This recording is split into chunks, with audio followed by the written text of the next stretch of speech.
Spurs fans, I've said it before and I'll say it again. Our team needs size. It needs length. It needs girth.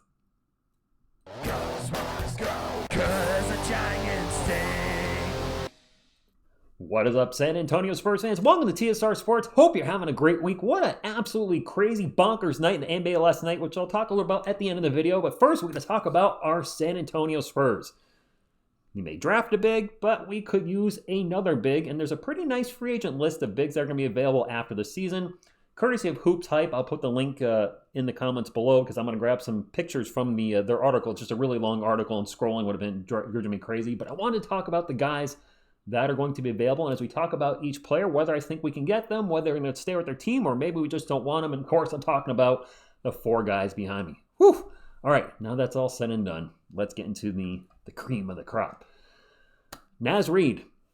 Minnesota Timberwolves are currently in the Western Conference Finals as we speak, although they did not look very good in Game 1. Hopefully we have a better Game 2 tonight. This is a former sixth man of the year, made $14 million last season, 14 points a game, 6 boards. I would love to have him on the Spurs. I think he's going to stay with Minnesota. You're on a championship contending team now. Sure, the Spurs are up and coming, but we're not to the point of where Minnesota is. So Naz Reid would love to have him, especially if the price is right. I don't see him coming to San Antonio. But you guys have been talking about him, said TSR talk about him, so we're talking about him, but I don't see us getting Naz Reid.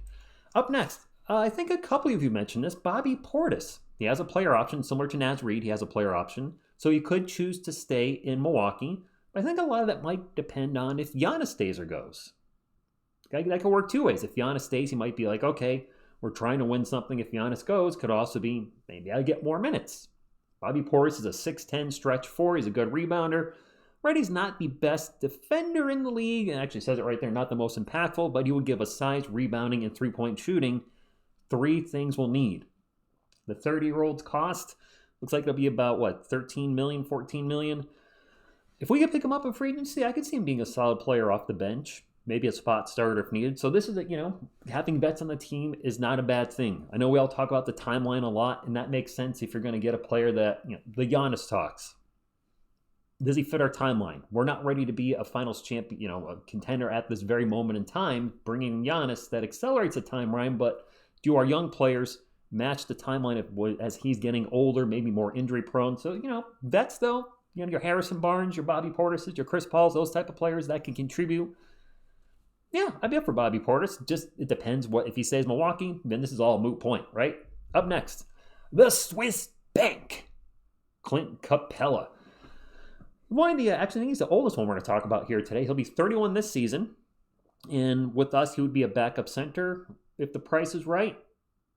Yeah, right now he's looking a little expensive at $22 million, but he's also coming off a down season where he averaged under 9 points a game and under 9 rebounds.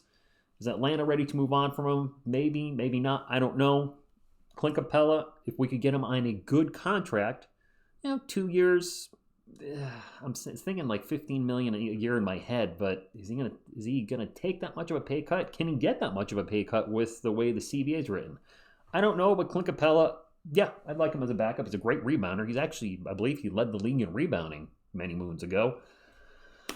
Last but not least, and this is the one that you all have probably talked about the most, and the one I'm going to spend the most time on, the dancing bear himself, Gershon Yabiselli. I'm going to read the write-up actually they have there. Versatile defender, quick feet, strong, stout, and able to hit open threes and finish around the cup.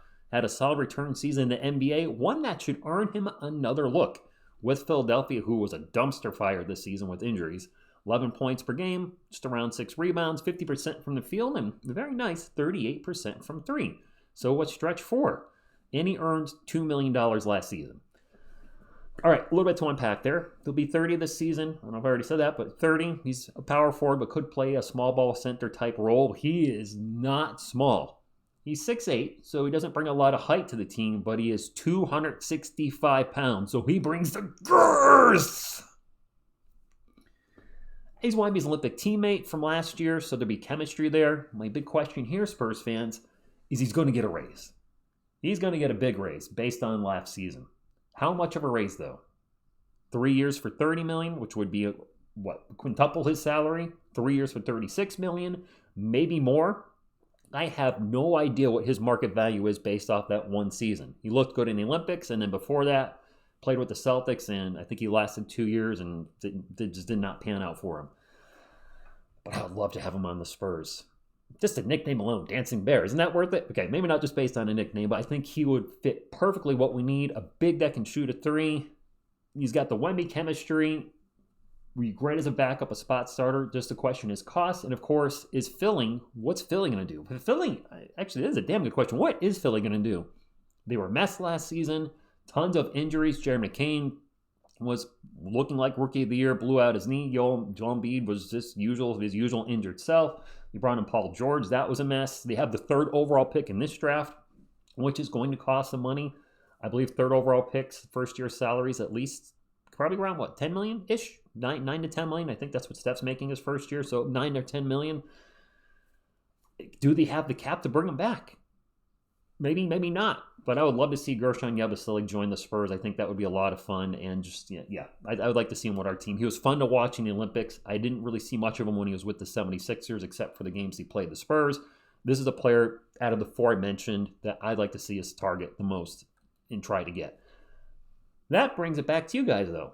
Out of the 4 that I mentioned, Naz Reid, Bobby Portis, Clint Capella, and Gershon Yabiselli, which one do you think we have the best chance of getting? Which one do you think fits the roster the best? One of these guys or none of the above? There's a bunch of other players on that Hoops Hype list.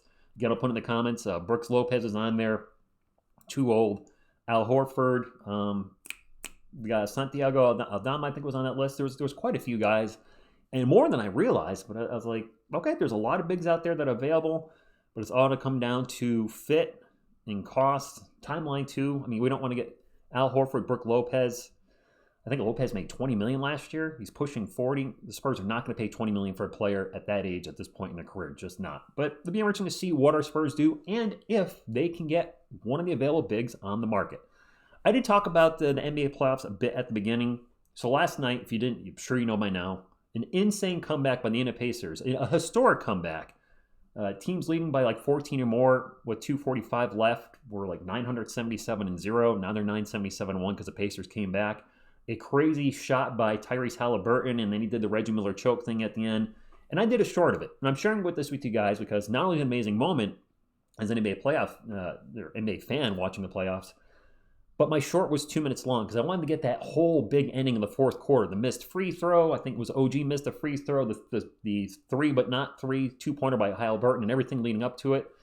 And it got blocked by YouTube. That's the first time I've had a short get blocked. And I looked into it a little bit, and it turns out you apparently don't have to worry about copyright if a YouTube short is less than a minute. But over a minute, it get copyrighted. And by the time I took it down, shortened it, re-uploaded it, it was 10 minutes after the moment happened, and there are already a bajillion other videos out there. So that probably could have been one of our biggest shorts on the channel, but got the old copyright. I'm sharing this with you guys. If you create content or thinking about making content, it seems like you're pretty safe if you make a short less than a minute. So moving forward, all TSR sports shorts, whether it's the Yankees, the Giants, or the NBA playoffs, I'll be live for Spurs games, so obviously there's no shorts on that for the most part. Keep them under a minute. Got to keep them under a minute, and you keep them under a minute too if you're doing it. So that's all I got. Drop a comment, like, comment, subscribe, all that good stuff. Having a lot of fun this NBA season. Love the NBA playoffs. This is the most fun I think I've had watching the playoffs in a long time. It'd be even funner when our Spurs are finally in it, right? I thank you, and as always, go Spurs, go. Go Spurs, go, 'cause the Giants